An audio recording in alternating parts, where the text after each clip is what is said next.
કેટલાક વિદ્યાર્થી મિત્રોએ અમુક સામયિક વિશે પૂછ્યું છે. મોટા ભાગના સામયિક વિશે મેં વિડીયો મૂકેલા છે. ધારો કે ક્ષિતિજ વિશે જોવું છે તો સુરેશ જોશીના સાહિત્યિક સામયિકો એવો એક આખો વિડીયો હશે, એ તમે જોઈ શકો. અને છતાંય તમે અલગ અલગ માંગણી કરો છો, તો આજે જરાક એના વિશે કરીશું. આધુનિક સમયમાં જે થોડાક સામયિકોએ નામ કાઢ્યું એમાંનું એક સામયિક એટલે સંજ્ઞા. ઈસવીસન 1966માં પ્રગટ થયેલું જ્યોતિષ જાનીનું આ ત્રૈમાસિક, નામ સંજ્ઞા, શરૂ કરનાર જ્યોતિષ જાની, સાલ 1966, અને સામયિકનો પ્રકાર ત્રૈમાસિક. ઈસવીસન 1969થી 1971 સુધી એનું પ્રકાશન અટકી પડ્યું, છતાં તંત્રીની સંપાદન નીતિ, રીતિ અને સાહસિક અભિગમના કારણે એ જ્યારે ફરી આરંભાયું ત્યારે વાચકોએ ફરી એને એટલા જ ઉમળકારથી આવકાર આપ્યો. ઈસવીસન 1977માં એ બંધ થયું, એટલે ટોટલ 11 વર્ષ ચાલ્યું, એની અંદર વચ્ચે 3 વર્ષ બંધ રહ્યું. આ દરમિયાન એના પ્રકાશિત થયેલા 21 અંકોએ સમગ્ર ગુજરાતનું ધ્યાન ખેંચ્યું હતું. સંજ્ઞા સામયિક સર્જન અને વિવેચનનું આગવું વ્યક્તિત્વ ધરાવતું સામયિક હતું.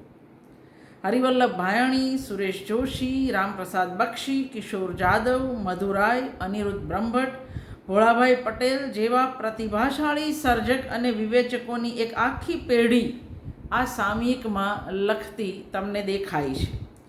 વિશિષ્ટ દૃષ્ટિના સંપાદનને કારણે વિશ્વભરના સાહિત્યની વિચારણા કરતા વિવેચનો અને ટૂંકી નોંધો આપી ગુજરાતી સાહિત્યની સાથે નમૂનાઓ રજૂ કરવાનું ધ્યેય સંજ્ઞાએ રાખ્યું હતું.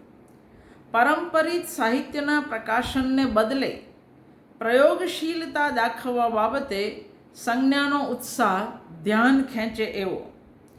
ચેતનાના નવા જ ઉન્મેષો સાહિત્યની વિગતોથી માંડીને એના મૂલ્યાંકન સુધી સંજ્ઞાએ વિસ્તારી હતી, અને એટલે કવિતા, નાટક, ટૂંકી વાર્તા અને વિવેચન ક્ષેત્રનું કેટલુંક ઉત્તમ કહી શકાય એવું સાહિત્ય સંજ્ઞામાં તમે પ્રગટ થયેલું જોઈ શકો છો.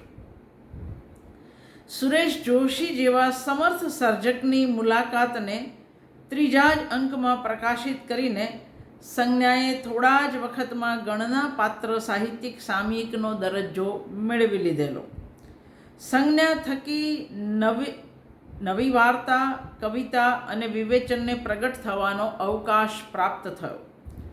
પ્રયોગશીલ કવિ અને વાર્તાકાર તરીકે સ્થાપિત થયેલા સંજ્ઞા સામયિકના તંત્રી જ્યોતિષ જાનીનો લોકપ્રિય સામયિકોના સંપાદનનો અનુભવ અહીં આગવી રીતે કંડારવામાં ખપ લાગે છે.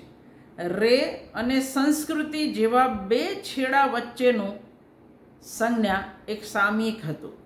સંજ્ઞા પાછળ સાહિત્યને માટે અર્જુન જેવી સવ્યસાચી દૃષ્ટિ કેળવવાની, પૂરતા નમ્ર થવાની અને ઊંડા ચિંતન મનનના પરિપાકને વ્યાપકતાથી ધરવાની ખેવના સંજ્ઞાના પાનાઓ પર તમે જોઈ શકો છો.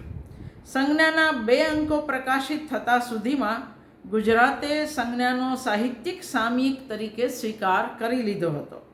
એની પાછળ સંજ્ઞાના એક પાના પર એક કોલમના લેઆઉટ માટે એ સમયે મથનારા હર્ષદ કાપડિયા અને ઉષાકાંત મહેતાનો પણ અવિસ્મરણીય ફાળો છે. આ સામયિકના 300 જેટલા ગ્રાહક હતા. ગ્રાહક બાબતે ગુજરાતી સામયિકો હંમેશા ગરીબ રહ્યા છે, એ અહીં પણ તમે જોઈ શકો છો.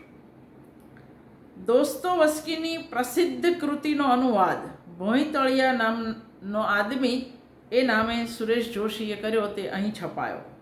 હરિવલ્લભ ભાયાણીની પ્રતિરૂપ કલ્પન બિંબ અંગેની ચર્ચા, દિગીશ મહેતા, મધુરાય અને નલિન રાવળની ટૂંકી વાર્તાઓ, પ્રબોધ પરીખ, મહેન્દ્ર દવે, સુરેશ જોશી, ઓશનસ અને સુંદરમના કાવ્યો પણ અહીં પ્રકાશિત થયા.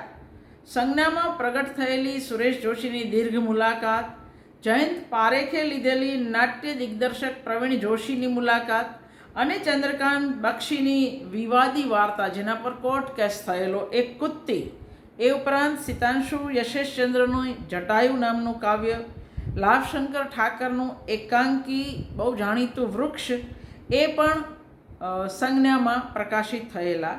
સંજ્ઞાએ કવિતા, વાર્તા અને નાટક જેવા સ્વરૂપ વિશેષાંકો પણ આપ્યા છે. અને જે વિદ્યાર્થી મિત્રોને સંજ્ઞાના તમામ અંક જોવા હોય એણે એકત્રની વેબસાઇટ પર જવું. કિશોર વ્યાસે તમને એના સંપાદિત બધા જ અંક તમને મળશે.